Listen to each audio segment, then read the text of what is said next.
awali dengan membaca doa bersama-sama menurut agama dan kepercayaan masing-masing. Berdoa mulai.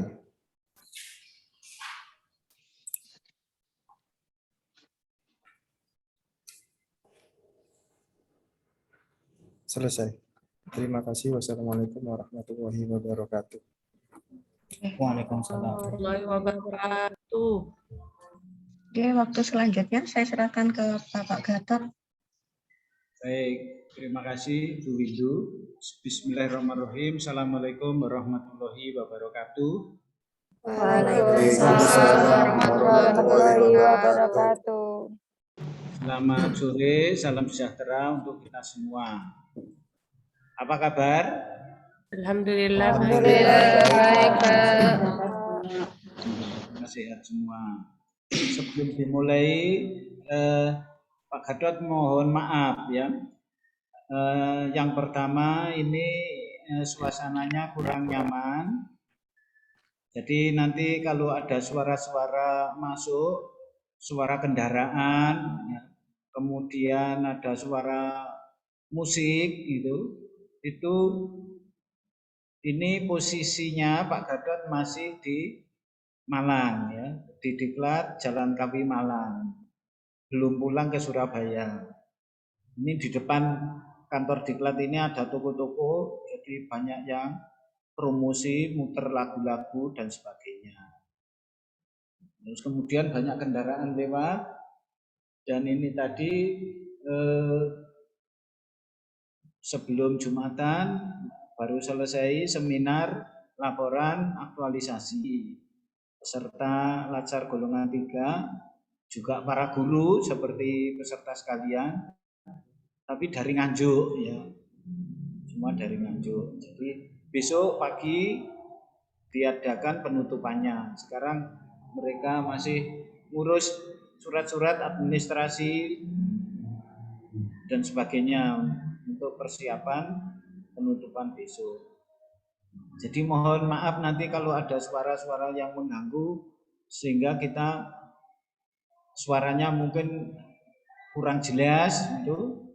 Kalau misalnya Pak Gatot kurang jelas minta diulang, jangan dikira Pak Gatot itu dengar apa enggak, saya sudah teriak-teriak kok. Nah, ini karena suara-suara dari luar, peserta juga seliweran ini banyak yang hilir mudik ke sekretariat ini. Jadi seperti itu, mudah-mudahan tidak terlalu mengganggu. Baik peserta sekalian, agenda kita pada hari ini kita akan masuk pada agenda 3. Jadi kegiatan kita yaitu konfirmasi hasil MOOC agenda 3 dengan modul manajemen ASN dan Smart ASN. Manajemen ASN dan Smart ASN. Agenda 3 itu yaitu peran dan kedudukan PNS untuk mendukung terwujudnya smart government. Untuk mendukung terwujudnya smart government.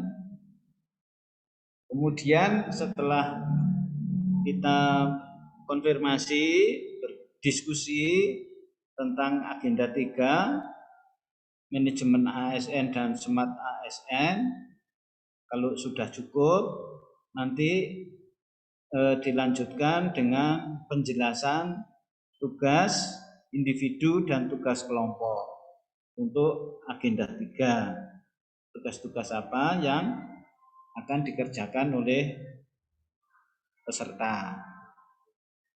Baik, kita mulai konfirmasi hasil MOOC agenda 3, manajemen ASN dan smart ASN. Dimulai dari fungsi dan peran pegawai ASN sebagai pancingan untuk peserta supaya lebih siap untuk berdiskusi. yaitu fungsi ASN berdasarkan Undang-Undang tentang Aparatur Sipil Negara. Ada 3 fungsi utama ASN. Yang pertama sebagai pelaksana kebijakan publik. Yang kedua sebagai sebagai pelayan publik. Pertama sebagai pelaksana kebijakan publik, kedua sebagai pelayan publik, dan yang ketiga sebagai perekat dan pemersatu bangsa. Nah, menurut catatan Pak Gadot, giliran Prihatin memberikan contoh ya fungsi ASN yang 3 tadi. Contoh dalam keseharian ya, terutama di lingkungan tempat kerja atau di lingkungan instansi. Ya, Pak. Silakan. Mohon izin sebentar Bapak. Saya off cam ya Pak.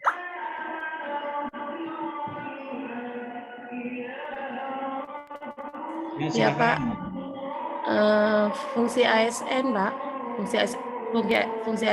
Fungsi ASN adalah pelayan publik. Kalau di sekolah misalnya ada wali murid yang ingin berkonsultasi masalah anaknya yang mempunyai permasalahan tentang hasil belajarnya, Pak. Diulangi. Fungsi ASN yang pertama apa? Pelaksana, Pak. Pelaksana kebijakan publik. Ya, pelaksana Ya, silakan. kebijakan publik. Contohnya, Pak, kita itu sebagai guru mengajar dengan penuh tanggung jawab, Pak. Terus sebagai pelayan publik, contohnya Pak, ketika ada wali murid yang datang ke sekolah, kemudian bertanya tentang untuk berkonsultasi tentang anaknya yang mengalami kesulitan belajar, kita sebagai pelayan publik harus melayaninya dengan baik, Pak.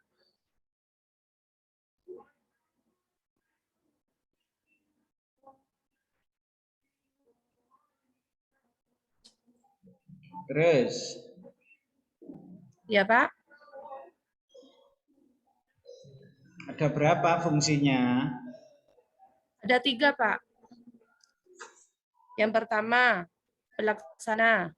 Terus habis itu pelayan publik. Yang kedua adalah perekat, Pak. Yang ketiga,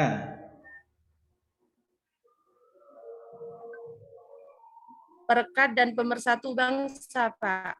Yang ketiga, Pak. Itu yang ketiga, bukan yang kedua. Kenapa, Pak? Itu yang Kurang ketiga, jelas, Pak. bukan yang kedua. Tadi kamu kan bilang yang kedua. Itu yang ketiga. Pemersatu bangsa. Contohnya, Pak, kita harus menghargai perbedaan suku bangsa, Pak. Kita tidak boleh membedakan antara suku bangsa yang satu dengan suku bangsa yang lainnya, Pak. Ya.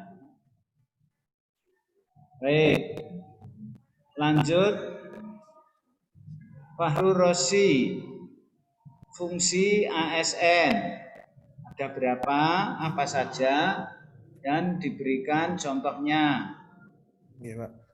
Fungsi ASN itu ada 3. Yang pertama sebagai pelaksana kebijakan publik, yang kedua sebagai pelayan publik, dan yang ketiga sebagai perekat dan pemersatu bangsa.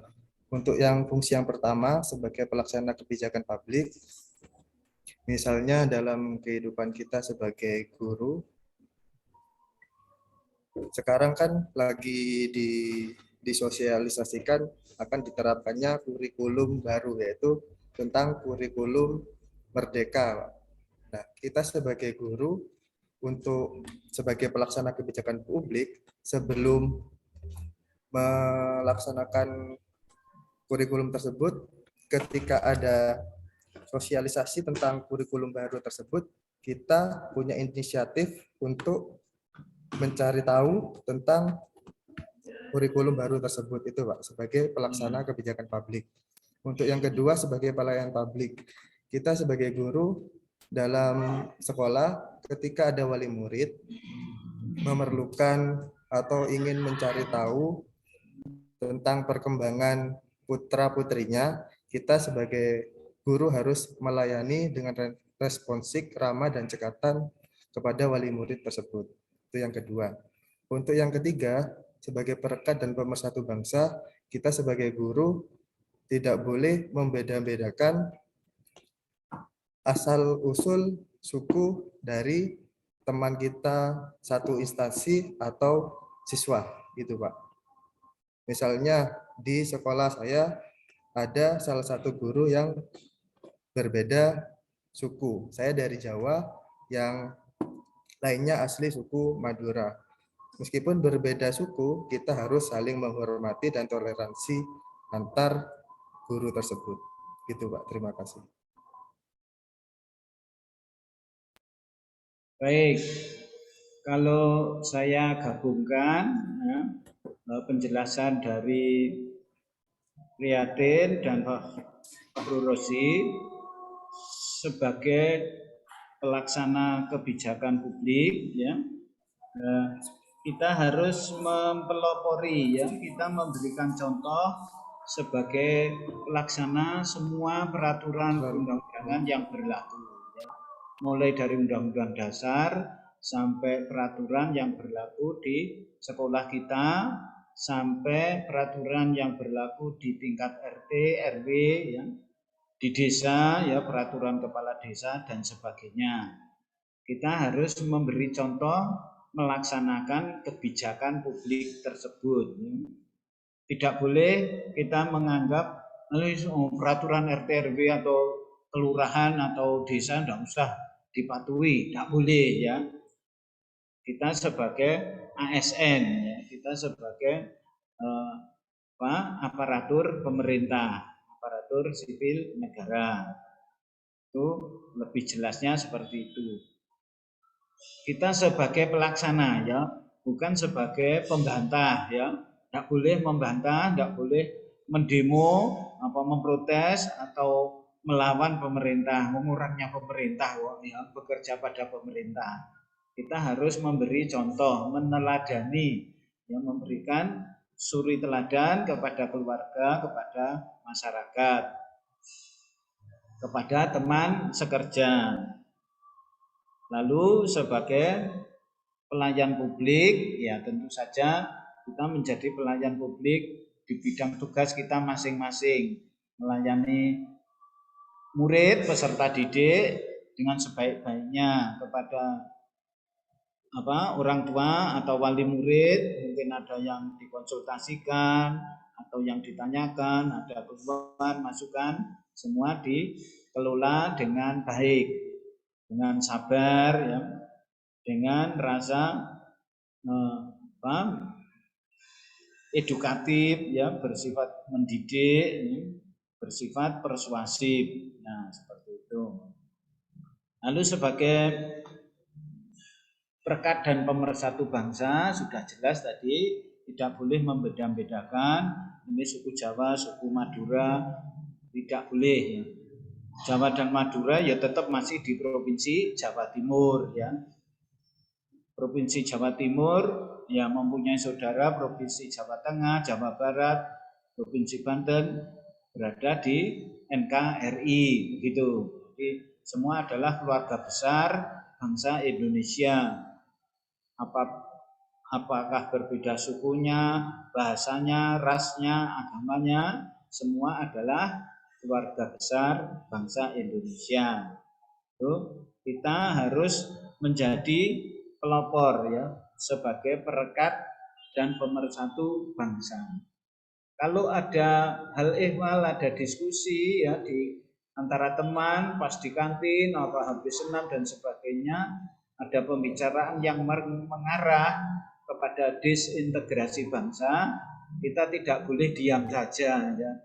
kita harus urun rembuk, kita harus memberi masukan dengan cara yang baik, bukan menggurui tapi mengingatkan. Yang penting kita bisa memasukkan pendapat kita tadi agar diterima bahwa kita adalah keluarga besar bangsa Indonesia, sehingga pembicaraan itu jangan malah dipanas-panasi terus ya betul memang ini, nah tidak boleh, itu namanya ngompor-ngompori itu ya, tidak menjadi berkat dan pemersatu bangsa. Baik, selanjutnya selain fungsi sebagai ASN, sebagai pegawai negeri sipil, tentu ada peran ya. Peran pegawai ASN.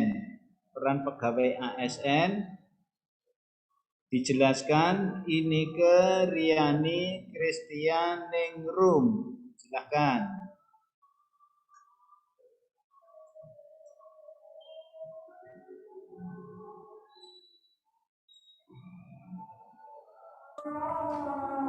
Apa tadi? Sudah pesan.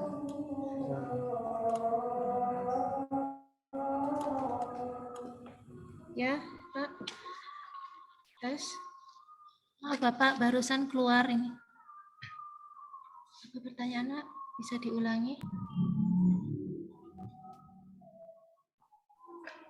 Ya, Pak.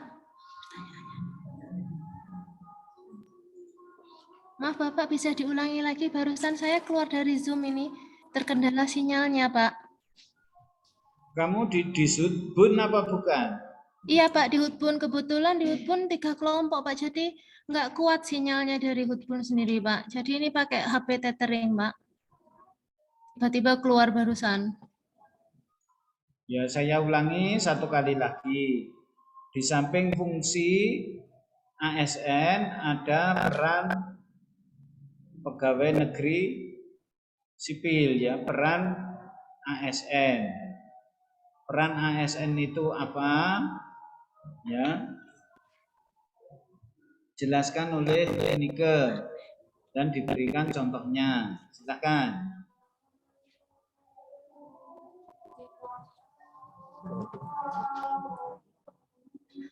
Peran ASN yaitu menjaga persatuan dan kesatuan bangsa, melaksanakan kebijakan yang dirumuskan pejabat pemerintah yang berwenang, mentaati ketentuan peraturan perundang-undangan, setia dan taat pada Pancasila, Undang-Undang Dasar 45, dan NKRI, menunjukkan integritas dan keteladanan dalam sikap, perilaku, ucapan, dan tindakan kepada setiap orang, baik di dalam maupun di luar kedinasan. Melaksanakan tugas kedinasan dengan penuh pengabdian, kejujuran, kesadaran, dan tanggung jawab. Menyimpan rahasia jabatan dan hanya dapat mengemukakan rahasia jabatan sesuai dengan ketentuan peraturan perundang-undangan. Dan bersedia ditempatkan di seluruh wilayah negara kesatuan Republik Indonesia. Sudah, Pak.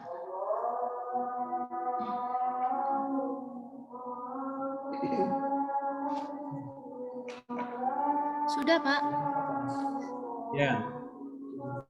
Peran pegawai ASN yaitu sebagai perencana, pelaksana, dan pengawas penyelenggaraan tugas umum pemerintahan dan pembangunan nasional melalui pelaksanaan kebijakan dan pelayanan publik yang profesional, bebas dari intervensi politik, serta bersih dari praktek korupsi, kolusi, dan nepotisme. Nah, itu tadi kamu dapat dari mana? Dari modul, Pak. Dari modul manajemen, Pak. Baca di modul.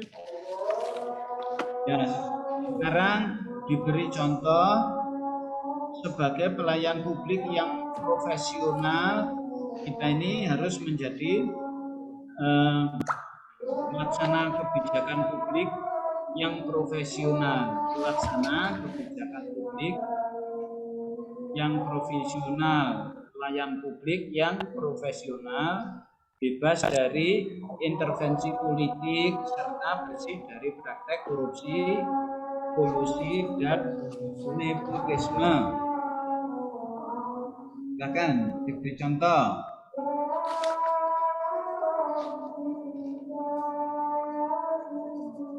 Contohnya, sebagai ASN, kita dalam bertindak harus berdasarkan Undang-Undang Dasar dan dijauhkan dari segala sikap yang berhubungan dengan KKN, yaitu korupsi, kolusi, dan nepotisme.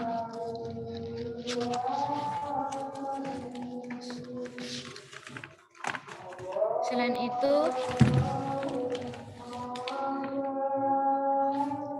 memberikan pelayanan publik yang profesional dan berkualitas, mempererat persatuan dan kesatuan negara Republik Indonesia,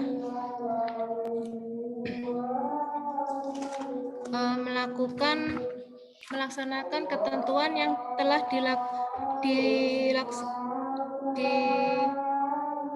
diberikan oleh pejabat pembina kepegawaian sesuai dengan ketentuan perundang-undangan.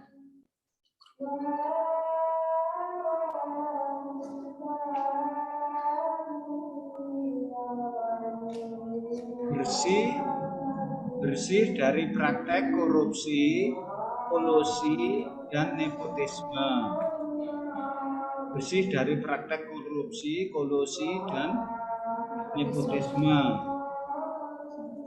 Contohnya bagaimana itu? Bersih dari praktek korupsi, kolusi, dan nepotisme. Kalau nepotisme, contohnya korupsi dulu. Korupsi itu apa? Korupsi dulu.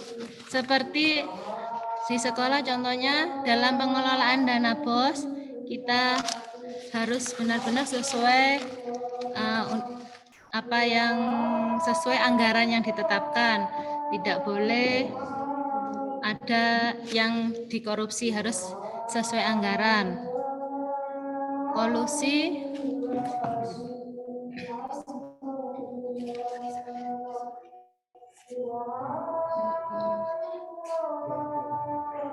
kalau nepotisme seperti kalau di contohnya di sekolah, tidak memasukkan saudara sendiri untuk bekerja di sekolah, seperti dijadikan penjaga sekolah atau dimasukkan menjadi GTT. Kalau kolusi, kalau dimasukkan menjadi GTT atau Sukman dengan alasan tenaga gurunya memang kurang, itu boleh apa enggak?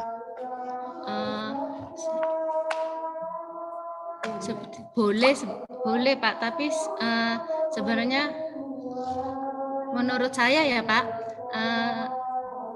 di luar sana mungkin ada yang lebih kompeten dari yang saudaranya mungkin gitu. Kadang saudaranya kalau sudah masuk di situ kerjanya santai-santai, biasanya begitu.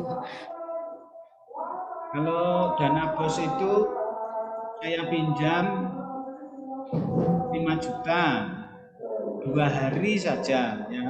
Saya bersedia menandatangani bon pinjam. Ya. Saya bersedia memberikan jaminan apa BPKB, apa sertifikat. Saya ada kepentingan keluarga yang sangat mendesak. Itu boleh apa tidak? Pinjam tidak boleh. Kalau pinjam kan selain dari dana BOS kan bisa ada lembaga peminjam lainnya seperti di koperasi pegawai gitu, sama-sama menjaminkan. Itu saya ini kepala sekolah gitu loh. Ini perintahnya kepala sekolah. Boleh apa enggak? Tidak boleh, Pak. Ya kan tidak ada yang tahu. Wong hanya 2 hari saja kok. Saya kembalikan.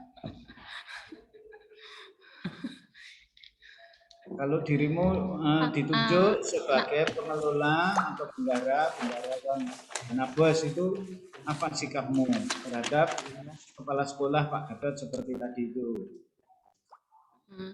Kalau saya tidak memperbolehkan Pak, takut ada luputnya, kadang bisa lebih dari 2 hari, kadang untuk kebutuhan sekolah sendiri bisa-bisa lebih dari 2 hari kita membutuhkan.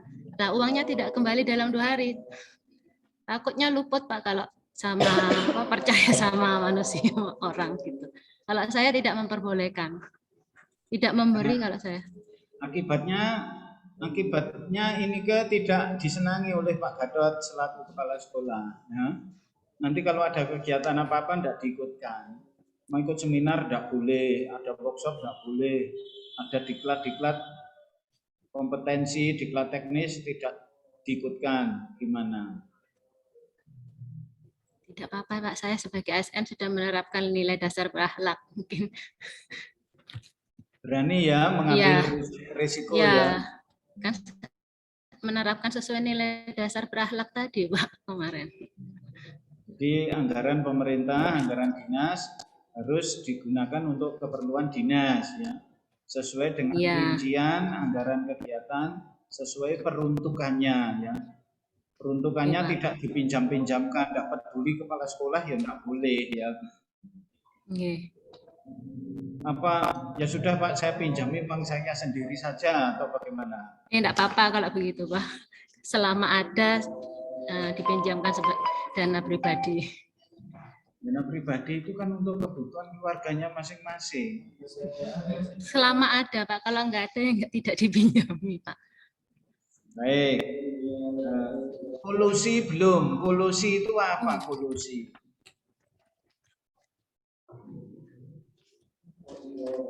Perbuatan yang dilakukan dengan 2 pihak Pak. Contohnya sekolah bekerja sama dengan pihak catering mungkin Bapak untuk memanipulasi harga apa mengurangi itu namanya kolusi. Atau pengadaan barang. Pengadaan barang tidak melalui proses yang semestinya. Harusnya melalui proses tender atau ini langsung penunjukan. Tidak pernah ada terjadi di sekolahanmu? Tidak pernah Pak, karena tidak pernah tender. Dananya tidak mencukupi untuk melakukan itu Pak. Ya baik. Baik, kita lanjutkan tentang jenis, status, dan kedudukan ASN. Ariska, ada berapa jenis ASN? Ada 2 Pak. Ya. Apa Yaitu itu? PNS dan P3K. Apa anunya? Pengertiannya PNS itu adalah apa? Kalau PNS P3K itu apa? Statusnya bagaimana? Sama saja atau berbeda itu? Sama-sama. Tidak sama Pak. Sama-sama ASN.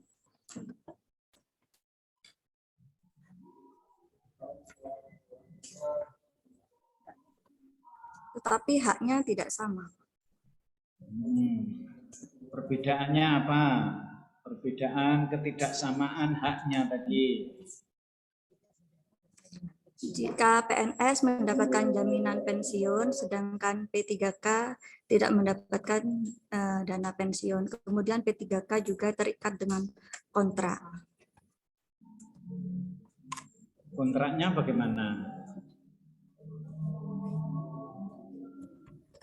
Ada batas waktunya, Pak.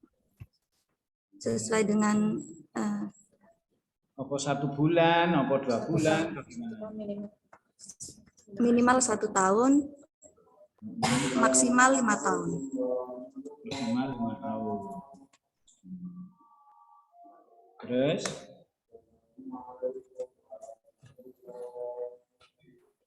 Sudah.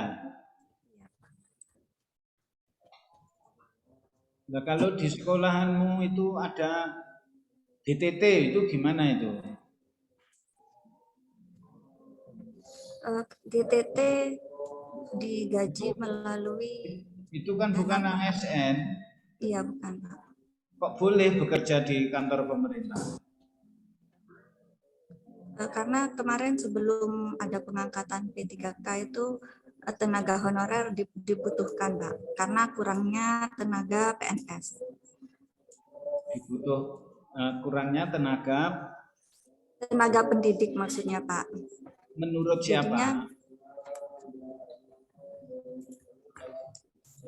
ya kadang kan di ini normalnya kalau SD ada 6 kelas ya Pak ya. Itu kemarin ada yang sekolah itu gurunya itu hanya 4 untuk guru kelasnya.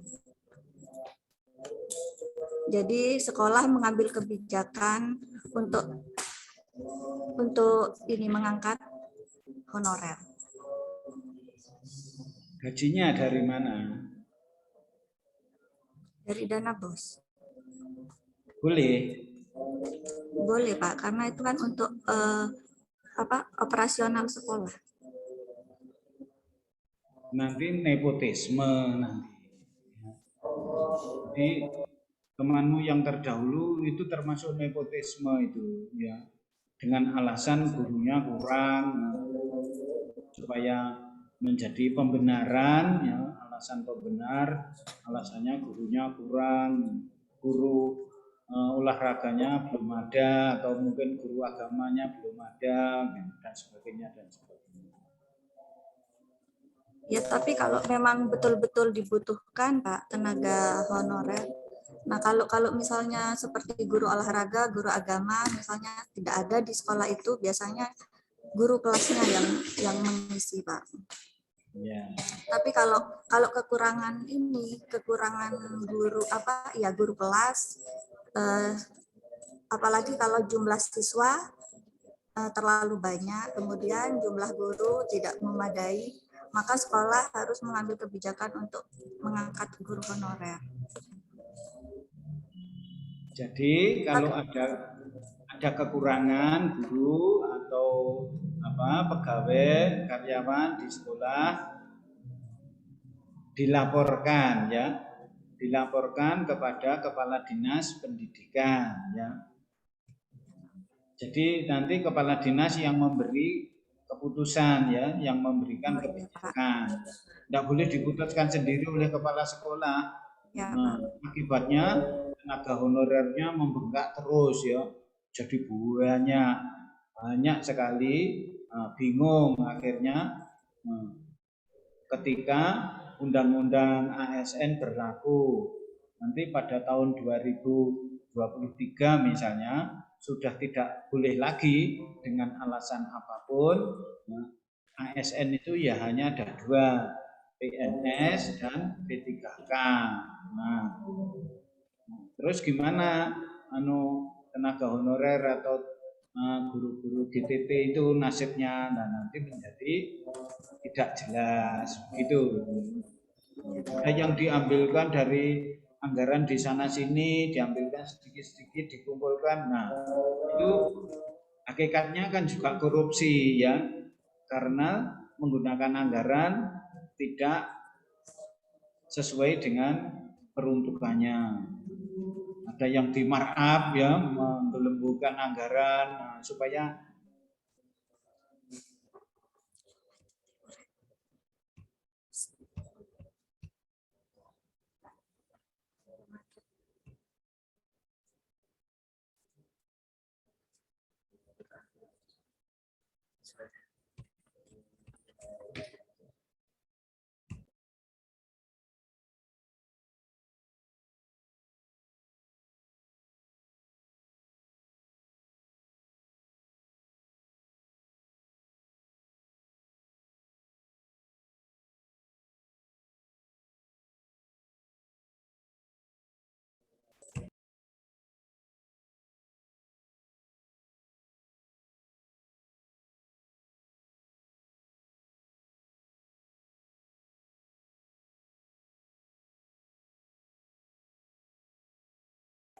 Masih di mute, Bapak.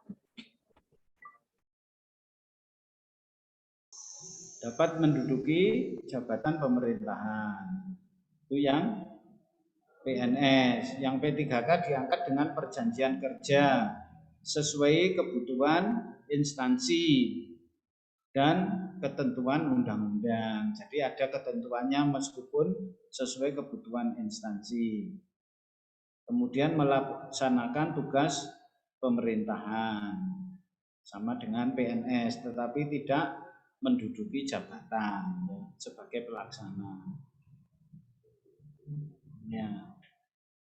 Baik, selanjutnya Sela. Ya, Bapak. Kedudukan PNS dan kedudukan P3K itu bagaimana? Tadi jenisnya sudah, statusnya sudah. Sekarang kedudukannya.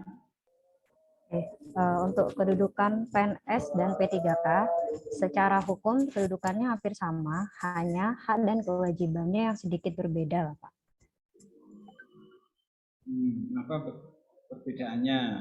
Oke, baik, untuk perbandingan hak PNS dan P3K, pada PNS itu akan mendapatkan gaji, tunjangan, perlindungan, pengembangan kompetensi, jaminan pensiun dan hari tua, kemudian boleh mengajukan cuti. Sedangkan dalam P3K bisa mendapatkan gaji, tunjangan, perlindungan, pengembangan kompetensi, dan cuti. Jadi meskipun kedudukannya sama, tapi ada hak yang berbeda, yaitu dalam jaminan pensiun dan hari tua. Itu ya. Oke, Pak. Jadi kedudukannya PNS berkedudukan sebagai unsur aparatur negara, melaksanakan kebijakan yang ditetapkan oleh pimpinan. Sama P3K juga seperti itu, juga sama, harus bebas dari pengaruh atau intervensi golongan atau intervensi dari partai politik, karena kita sebagai pelayan publik ya, nanti kita berlaku tidak adil nanti kepada publik yang kita layani ya. Selanjutnya tentang prinsip dasar dari Undang-Undang ASN, yaitu memberlakukan sistem merit ya. Sudah dilakukan, sudah mulai dilakukan, misalnya seleksi dan promosi secara adil dan kompetitif, seperti peserta sekalian ya, mengikuti seleksi tes dengan sistem CAT ya. Apa itu kepanjangannya?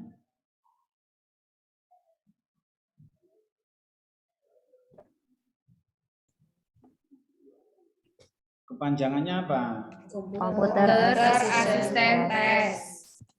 Jadi langsung ya, Computer Assisted Test. Tesnya secara komputerized, langsung keluar jawabannya, langsung dapat dilihat nilainya berapa ya. Kita dapat berapa, masuk passing grade apa tidak, dan sebagainya ya. Kalau dulu-dulu sebelum sistem merit ini tidak jelas ya, dulu-dulu dalam tanda kutip ya, banyak korupsi, banyak nepotismenya juga ya. Dengan alasan tadi ya, membutuhkan tenaga ya, membutuhkan guru PJOK, membutuhkan guru agama dan sebagainya. Padahal ya banyak ya, yang satu guru hanya mengajar peserta didiknya hanya 4 gitu, ada yang hanya 5 gitu. Seperti teman-teman dari Nganjuk tadi, ada yang muridnya cuma 4 ya. Itu kan masih bisa membantu tugas-tugas yang lain ya. Jadi sistem merit dan seterusnya nanti bisa didalami lagi oleh peserta. Sekarang kita lanjutkan kepada literasi digital. literasi digital banyak menekankan pada kecakapan pengguna media digital dalam melakukan proses mediasi media digital yang dilakukan secara produktif. Seorang pengguna yang memiliki kecakapan literasi digital yang bagus tidak hanya mampu mengoperasikan alat, melainkan juga mampu bermedia digital dengan penuh tanggung jawab. Kalau mampu mengoperasikan saja tapi tidak bertanggung jawab, menyebarkan berita bohong, ya, ujaran kebencian, ya, berita hoax dan sebagainya, itu bukan seorang pengguna yang memiliki kecakapan literasi digital yang bagus, ya. Kalau yang bagus tidak hanya mampu mengoperasikan alat, melainkan juga mampu bermedia digital dengan penuh tanggung jawab. Kompetensi literasi digital tidak hanya dilihat dari kecakapan menggunakan media digital atau digital skill saja, namun juga budaya menggunakan digital culture, etis menggunakan media digital atau digital ethics, dan aman menggunakan media digital atau digital safety.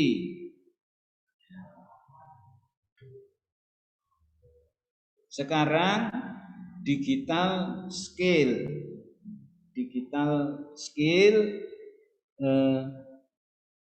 apa itu digital skill dan diberikan contoh. Novika. Siap, Bapak. Masuk. Pengertian digital skill yaitu kemampuan mengetahui, memahami, dan menggunakan perangkat keras dan piranti lunak TIK, serta sistem operasi digital dalam kehidupan sehari-hari. Contohnya sebagai ASN dan sebagai guru kita harus mampu dan memahami untuk mengoperasikan laptop atau komputer, Pak, untuk media pembelajaran.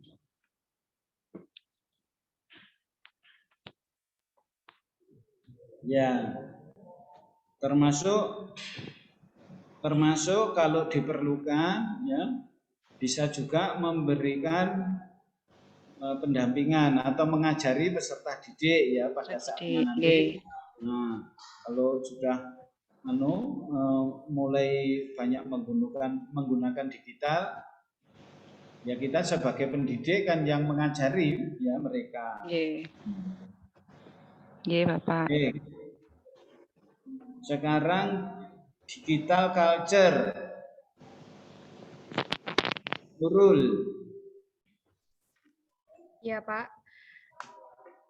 Digital culture adalah kemampuan membaca, menguraikan, membiasakan, memeriksa, dan membangun wawasan kebangsaan, nilai Pancasila dan Bhinneka Tunggal Ika dalam keseharian dan digitalisasi kebudayaan melalui pemanfaatan TIK. Jadi, contohnya seperti untuk mengenalkan budaya yang ada di sekitar kita melalui digital, yaitu seperti Ijen Geopark, melalui YouTube, anak-anak untuk divisualisasikan atau disuruh menonton untuk pembelajaran Ijen Geopark, seperti itu, Pak. Jadi tanpa harus datang langsung ke tempatnya, sekarang kita sudah bisa melihatnya melalui digital, seperti itu. Termasuk mengajari anak-anak yang ada mungkin yang masih menemui kesulitan, ya. Termasuk itu. Enggak boleh tanya, ya tanya saja kepada temanmu, enggak boleh, ya. Iya, Pak. Temannya malah keliru lagi. Ya. Selanjutnya digital ethics. Vira. Ya, Bapak. Untuk digital ethics yaitu kemampuan menyadari, mencontohkan, menyesuaikan diri, merasionalkan, mempertimbangkan, dan tata kelola etika digital dalam kehidupan sehari-hari. Contohnya dengan berkembangnya teknologi di sini, saya menyadari betapa pentingnya teknologi di sini dalam menunjang pembelajaran di sekolah. Adapun saya juga harus menyadari dalam segi negatif. Kemudian untuk mencontohkan, di sini saya bisa menerapkan mencontohkan penggunaan digital dalam pembelajaran, misalkan ketika evaluasi ataupun dalam pembelajaran untuk mencari materi. Di sini guru pun juga harus mencontohkan sikap bertutur kata yang baik dalam menggunakan media ketika percakapan atau chatting di WhatsApp. Jadi percakapan harus sesuai dengan etika dan moral.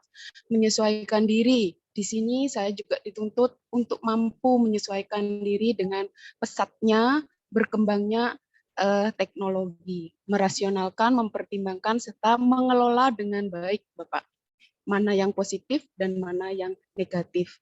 Yang positif saya gunakan dalam menunjang pembelajaran, negatif bisa ditinggalkan dan tidak mencontohkan hal-hal yang jelek. Mungkin seperti itu, Bapak. Ya, ya, baik, terima kasih. Selanjutnya yaitu keterkaitan agenda 3 dengan agenda 1 dan agenda 2. Keterkaitannya yaitu agenda 1 pola sikap perilaku bela negara. Agenda 2 yaitu ASN berakhlak. Kemudian agenda 3 kedudukan PNS untuk mendukung terwujudnya smart government. Jadi dengan berbekalkan sikap perilaku bela negara, setiap ASN memiliki karakter seperti itu. Kemudian ASN yang berorientasi pelayanan, bangga melayani bangsa dengan berdasarkan nilai-nilai dasar berakhlak, kemudian ditambah dengan pengetahuan tentang manajemen ASN dan smart ASN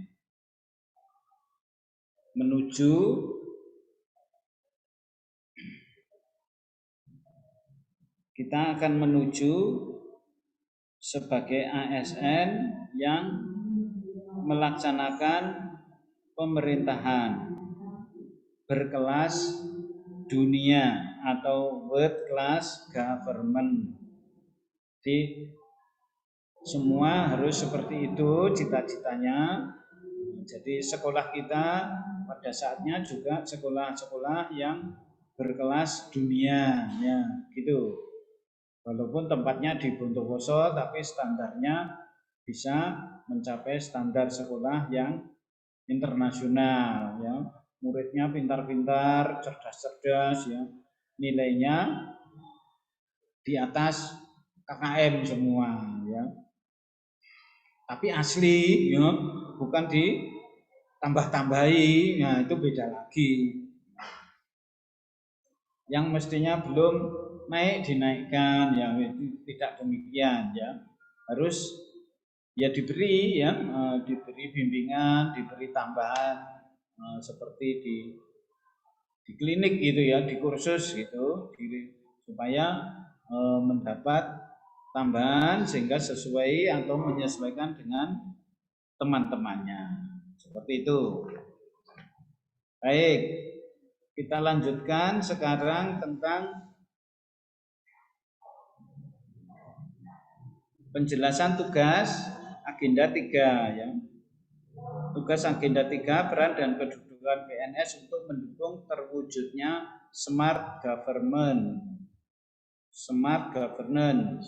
Tugas hari ke-1. Tugas individu yaitu membuat video monolog. Membuat video monolog dengan durasi 5 sampai 7 menit. Untuk diupload di Instagram. Nanti diberi alamat Instagramnya Pak Gadot.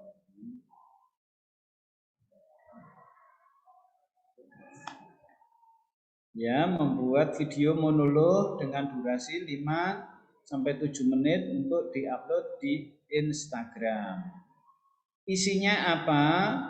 Video tersebut isinya diawali dengan pemaparan tentang profil instansi, kemudian penjelasan tugas peserta, tugas saya di instansi tadi apa, kemudian pelayanan yang diberikan oleh instansi, pelayanan apa saja yang diberikan oleh instansi tempat kita bertugas itu. Lanjut, bagaimana keterkaitan tugas peserta dengan pencapaian tujuan instansi? Keterkaitannya apa? Tugas kita itu ikut menunjang pencapaian tugas instansi, ikut berkontribusi dalam pencapaian tugas instansi, itu keterkaitan ya. Lalu berikan ulasan mengenai apa yang sebaiknya peserta lakukan supaya pelaksanaan tugas menjadi lebih baik. Apa yang sebaiknya peserta lakukan supaya pelaksanaan tugas menjadi lebih baik dalam perspektif Smart ASN dan manajemen ASN. Tugas hari kedua. Tugas hari kedua yaitu tugas individu. Tugas individu, identifikasi 6 isu yang ada di instansi peserta dalam perspektif manajemen ASN dan Smart ASN. Kita sepakati saja identifikasi 5 ya, tidak usah 6, 5 isu yang ada di instansi peserta dalam perspektif manajemen ASN dan Smart ASN. Terus setelah ketemu 6 isu itu, deskripsikan masing-masing isu dengan 1. Menggambarkan kondisi saat ini. Kondisi saat ini seperti apa? Berikan data dan fakta.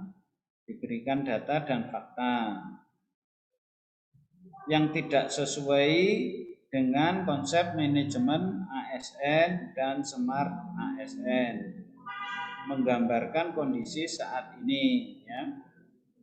Berikan data dan fakta yang tidak sesuai dengan konsep manajemen ASN dan Smart ASN. Yang kedua, analisis dampak jika isu tersebut tidak diselesaikan. Analisis dampak jika isu tersebut tidak diselesaikan. Yang ketiga, identifikasi para pihak yang terdampak dari isu tersebut. Identifikasi siapa saja para pihak yang terdampak dari isu tersebut, dari 5 isu tersebut. Selanjutnya, tentukan satu isu utama atau core isu dengan menggunakan teknik penapisan. Selanjutnya, analisis penyebab isu utama menggunakan teknis analisis yang dikuasai.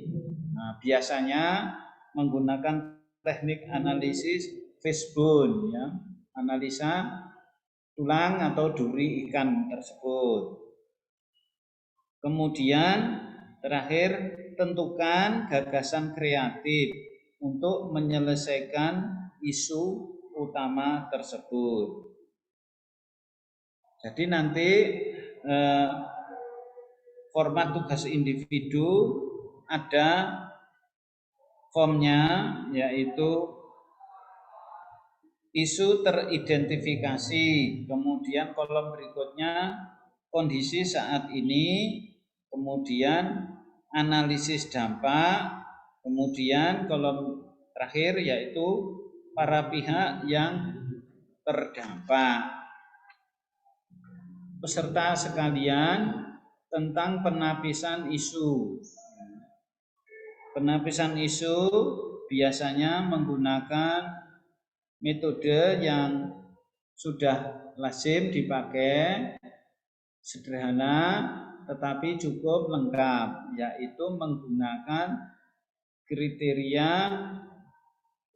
atau metode penapisan AKPL dan USG.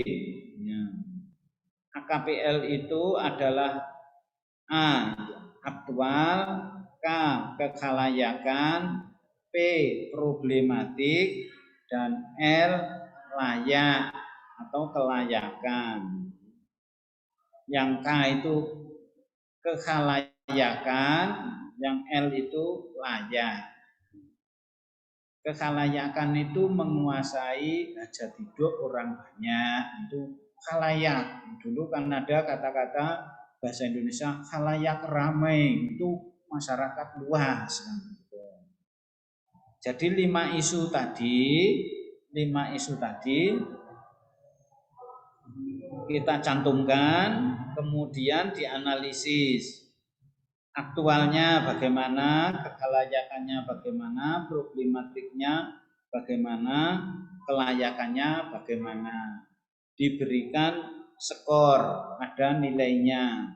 Nilainya masing-masing 1 sampai dengan 5. Nah, kemudian dijumlah masing-masing AKPL-nya, total skornya berapa. Dari 5 isu tersebut, peserta sekalian, diambil 3 isu yang nilainya tertinggi. Tertinggi pertama, tertinggi kedua, dan tertinggi ketiga. Dari 3 isu tadi ditapis lagi menggunakan metode USG. U-nya urgensi, S-nya seriousness, G-nya growth. Itu juga ada nilainya 1 sampai dengan 5, ya. Nanti di total skornya berapa. Dari 3 isu setelah di USG, nilai yang terbesar, yang tertinggi itulah yang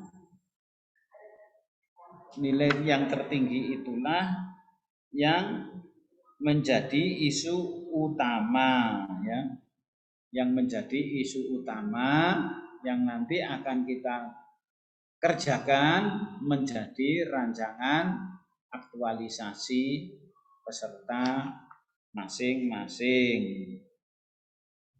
Selanjutnya, analisis penyebab isu utama tadi menggunakan fishbone atau mind map dan seterusnya. Biasanya yang digunakan yaitu fishbone tadi, analisa duri ikan atau tulang ikan itu.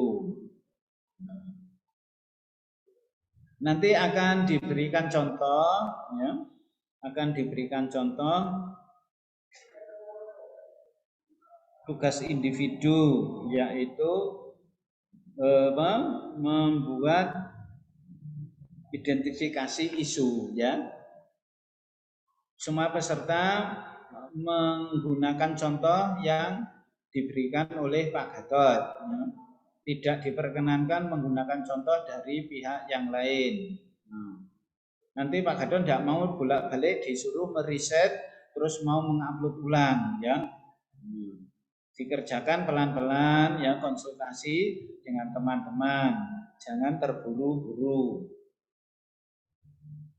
Nah, selanjutnya yaitu tugas kelompok. Sebelum tugas kelompok, setelah analisis penyebab isu melalui Fishbone tadi, kemudian kita menentukan gagasan kreatif, ya.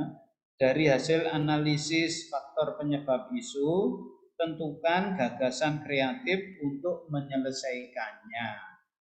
Gagasan kreatif untuk menyelesaikannya itulah peserta sekalian menjadi inovasi kita, ya.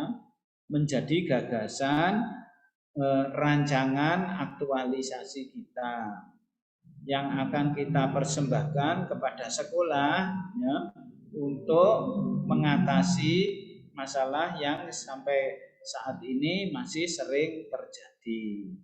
Sehingga kehadiran kita sebagai ASN yang baru ikut berkontribusi, ikut menyumbang meskipun kecil, ya, tetapi membawa manfaat untuk sekolah kita. Gagasan kreatif itu yang menjadi inovasi peserta yang akan kita kemas dalam rancangan aktualisasi nantinya. Nah, nanti ada pembimbingannya, ya.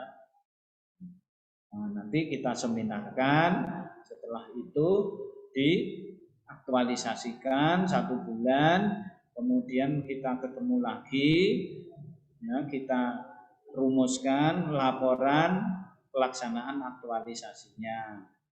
Pada laporan pelaksanaan aktualisasi, seminar yang kedua, kita seminar secara tatap muka, ya, bertemu secara langsung. Nah, pembimbingan langsung, presentasinya secara langsung. Seperti bulan yang lalu Pak Gatot ke Bondowoso itu. Nah, tapi kita bimbingannya di Dishubun, ya, seminarnya di kantor kabupaten. Itu seminarnya secara langsung. Nanti kita latihan presentasi, ya. Kita gladi presentasi membuat PowerPoint bersama-sama. Sangat menarik, ya, tidak melalui laptop. Seminar yang kedua, seminarnya secara langsung. Seperti itu tugas individunya. Kemudian masih ada satu, yaitu tugas kelompok. Tugas kelompok. Tiap kelompok menentukan isu terkait Smart ASN atau manajemen ASN. Pilih salah satu, misalnya tentang Smart City, IoT untuk pemerintahan, sistem pemerintahan berbasis elektronik, pengembangan sistem informasi manajemen talenta, dan lain-lain. Pastikan antar kelompok memilih tema yang berbeda. Ini kan ada 2 kelompok di LSM itu ada, di LMS itu ada pembagian kelompoknya. Temanya jangan sama. Diskusikan isu tersebut dari berbagai sudut pandang untuk saling memperkaya. Misalnya, menganalisis dari sisi kebijakan, dari sisi sarana, dari sisi SDM, dari segi kelemahan, kelebihan, tantangan, langkah-langkah yang perlu ditempuh, dan sebagainya. Kemaslah diskusi tersebut dalam bentuk video dengan durasi maksimal 20 menit. Diupload di YouTube channel peserta ya.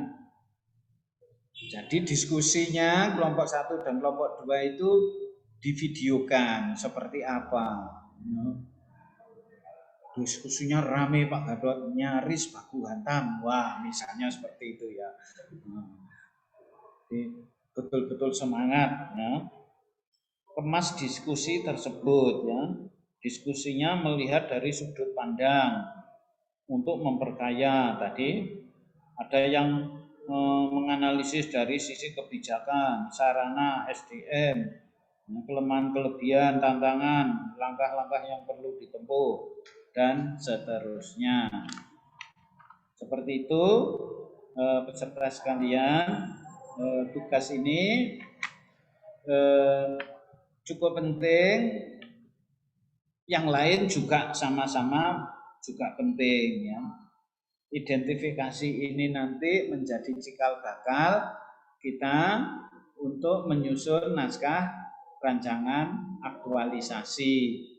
Kalau tugas identifikasinya nanti sudah kita cek, kita presentasikan, dikoreksi sama-sama baik, nanti tinggal mindahkan saja ke naskah rancangan aktualisasi.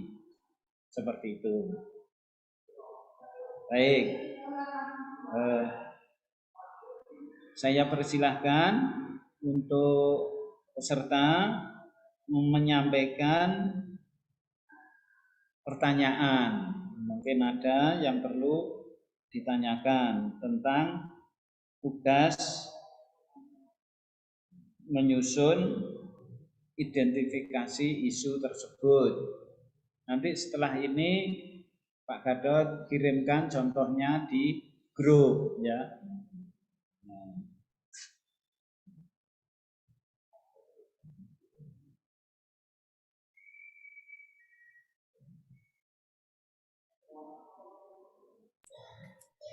Permisi Pak, mau tanya Pak. Ya, Farul Rosi, silakan. Untuk tugas individu ini kan mengidentifikasi 5 isu. Berarti ini kita ini nantinya dari 5 isu tersebut, berarti nanti ini aktualisasi kita ini mengacu dari isu yang isu yang sudah dianalisis dari apa itu Pak? AKPL sama USG ini ya Pak ya. Nanti rancangan aktualisasi kita.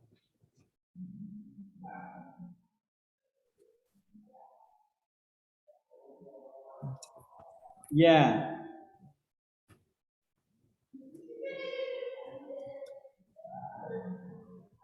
Jadi nanti peserta merumuskan 5 isu ya. Merumuskan dulu 5 isu.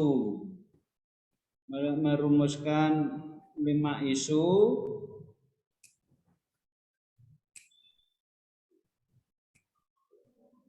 Nanti saya berikan contohnya. Umpamanya ya, isu ada kolom nanti di identifikasi isu. 1, kurangnya pemahaman siswa terhadap materi pelajaran selama pembelajaran daring. Ini misalnya ya isunya. 2, kurangnya kemampuan iptek siswa dalam menggunakan aplikasi daring. 3, kurangnya pemahaman siswa tentang materi perkalian sederhana. 4, kurangnya kesadaran akan lingkungan bersih sehingga berpengaruh pada kenyamanan proses belajar siswa. 5, kurangnya kesadaran siswa dalam menerapkan protokol kesehatan saat pembelajaran tatap muka terbatas. Nah, itu nanti kondisi saat ini seperti apa kondisinya dengan 5 isu itu. Terus analisis dampaknya bagaimana. Terus para pihak yang terdampak dari isu 1, 2, 3, dan 4, 5 itu siapa saja. Nah, kemudian 5 isu tadi dianalisis berdasarkan AKPL tadi. Nah, aktual, kekhalayakan, problematik, dan kelayakan. Ketemu nilainya berapa. Yang menentukan nilainya peserta sendiri ya. Misalnya aktual itu benar-benar terjadi dan tidak hangat dibicarakan, itu nilainya 1. Kalau benar-benar terjadi dan agak hangat dibicarakan, nilainya 2. Benar-benar terjadi dan cukup hangat dibicarakan, nilainya 3. Benar-benar terjadi dan hangat dibicarakan, nilainya 4. Benar-benar terjadi dan sangat hangat dibicarakan, nilainya 5. Isu nomor 1 tadi nilainya berapa, itu yang mengetahui peserta, bukan Pak Gatot. Kemudian setelah aktual, kekhalayakannya, problematiknya, dan kelayakannya juga diukur. Nanti ada uraiannya, nilai masing-masing itu menggambarkan apa. Layak misalnya, kalau diberi nilai 5 berarti masuk akal, realistis, relevan untuk dimunculkan inisiatif pemecahan masalahnya. Yang 5 itu yang paling tinggi ya. Yang sangat-sangat tadi itu nilainya 5. Kalau yang pas itu 4, yang cukup itu 3, yang agak itu 2, yang tidak itu 1. Setelah itu dari 5 isu tadi ketemu skornya yang tertinggi 1, 2, 3 kita ambil. Kita ukur lagi dengan USG, urgensi, seriousness, dan growth. Nah, ketemu skornya juga. Urgensi umpamanya tidak penting 1, kurang penting 2, cukup penting 3, penting nilainya 4, sangat penting 5, nah, dan seterusnya. Menarik ini ya, tapi harus rasional loh yang ngitungnya. Nanti ketemu dari USG tadi 3 isu terbesar, yang nomor 1 itu yang dimunculkan gagasan kreatif untuk menyelesaikannya. Nah, gagasan kreatif kita itu nanti kita jadikan judul rancangan aktualisasi. Jadi pada saat melaksanakan identifikasi isu ini, kita belum menemukan judul rancangan aktualisasinya, tidak apa-apa ya. Memang belum saatnya, tapi kita sudah bisa menawarkan gagasan kreatifnya. Gagasan kreatif untuk menyelesaikannya yaitu misalnya menggunakan metode penjumlahan berulang, menggunakan metode demonstrasi dan media kalkulator ekonomis jari tangan atau kejar. Itu untuk menyelesaikan isu yang terpilih tadi ya. Untuk menyelesaikan isu yang terpilih yaitu kurangnya pemahaman siswa tentang materi perkalian sederhana pada siswa kelas 3 SD. Seperti itu. Nah, nanti kalau peserta sekalian membaca pelan-pelan contoh ini, maka paham. Nah, saya jadi paham. Nanti kalau di sekolah saya berarti saya merumuskan 5 isunya adalah demikian. Ini sudah dilengkapi tata cara mengukurnya atau menganalisis isunya menggunakan AKPL maupun USG, termasuk penyebab isunya, fishbone, analisis tulang ikan atau duri ikan, nah, kemudian ketemu gagasan pemecahan isunya. Seperti itu ya.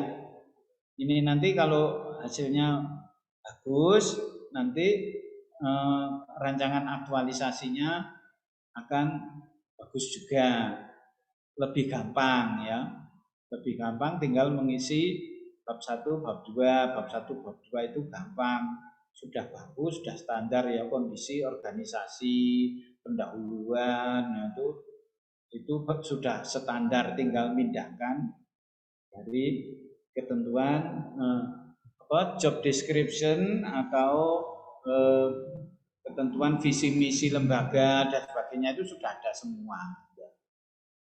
Seperti itu. Masih ada lagi? Saya, Bapak. Ya, silakan. Untuk yang diupload di Instagram, yang kita cantumkan ke LMS itu bagaimana ya, Bapak? Tidak ada penjelasan di filenya, Bapak. Tugas yang mana itu? Tugas membuat video monolog. Ya. Membuat video monolog durasinya 5 sampai 7 menit. Diupload di Instagram. Nanti diberi Instagramnya Pak Gatot, tak kirim. Diupload ke Instagramnya Pak Gatot. Oh, di-tag ya, Pak ya? Di-tag Instagramnya Pak Gatot seperti itu? Ya. Oh ya, ya Pak. Monolog saya itu ngomong sendiri terus saya videokan gitu ya. Untuk yang di LMS kan ada tempat filenya, berarti tidak perlu diisi atau bagaimana, Pak? Ya, yang mana? Di LMS Bapak itu kan ada tempat browse file untuk submit. Itu berarti tidak perlu diisi. Untuk video monolog. Iya, betul. Oh iya, enggak apa-apa, diisi saja. Diisi linknya ya Bapak ya? Ya. Microsoft Word atau PDF Bapak? PDF. Ya, baik Bapak, terima kasih. Sudah cukup. Cukup ya? Oh, Instagramnya nanti bisa diinfokan ke ketua kelompok ya Bapak? Ya, nanti habis ini selesai istirahat sebentar ya. Nanti sambil mengirim contoh identifikasi isu tadi ya. Baik Bapak, terima kasih. Harap sabar menunggu ya. Nah.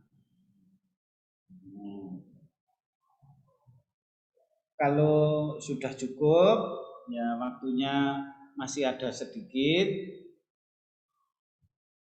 tidak apa-apa kalau memang sudah cukup, ya, supaya peserta juga bisa segera memanfaatkan waktu untuk mengerjakan tugas-tugas. Dan Pak Gatot juga berkemas-kemas persiapkan kembali.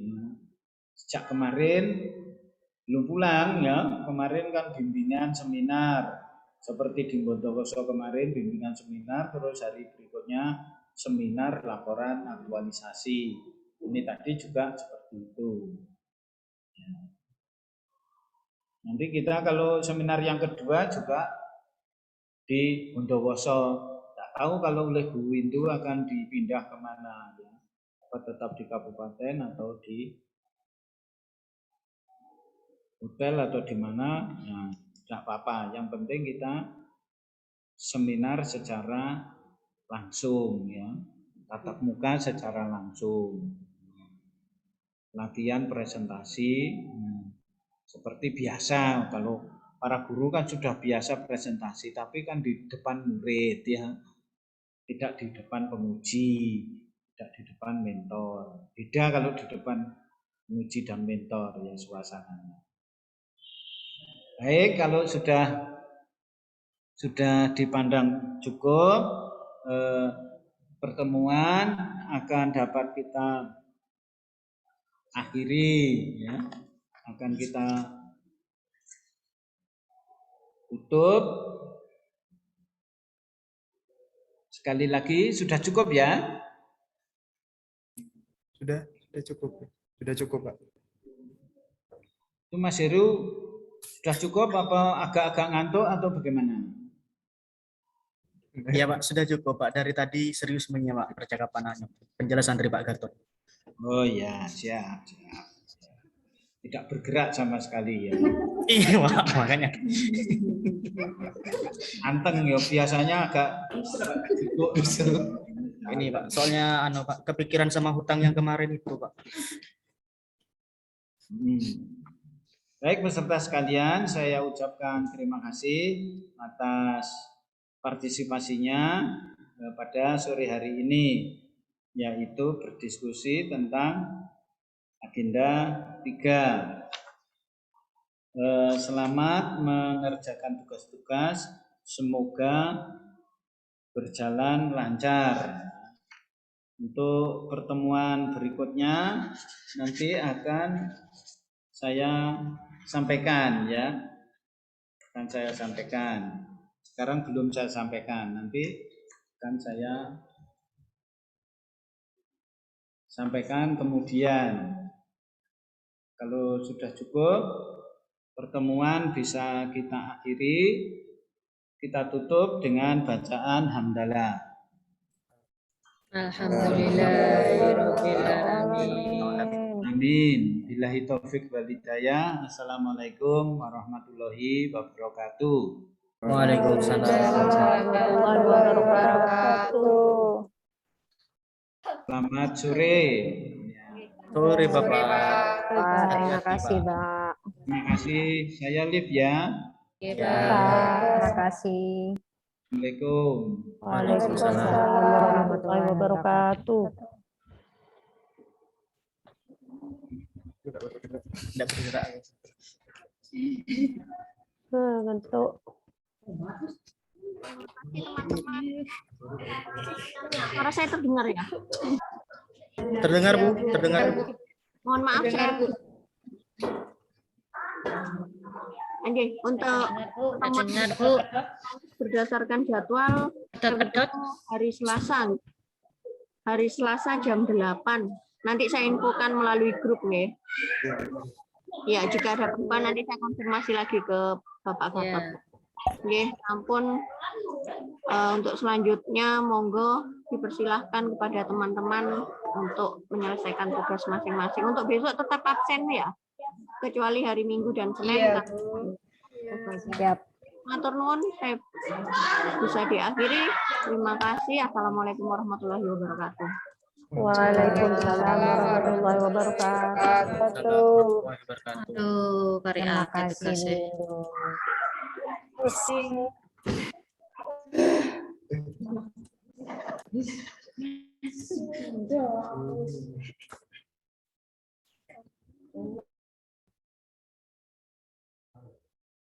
Ada.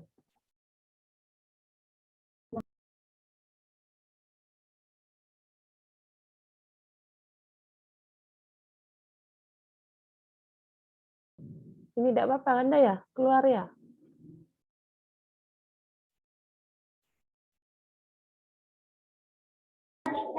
Nggih, monggo teman-teman langsung keluar sendiri nggih, karena laptop saya ada di rumah. Oh ya, makasih Bu. Matur nuwun.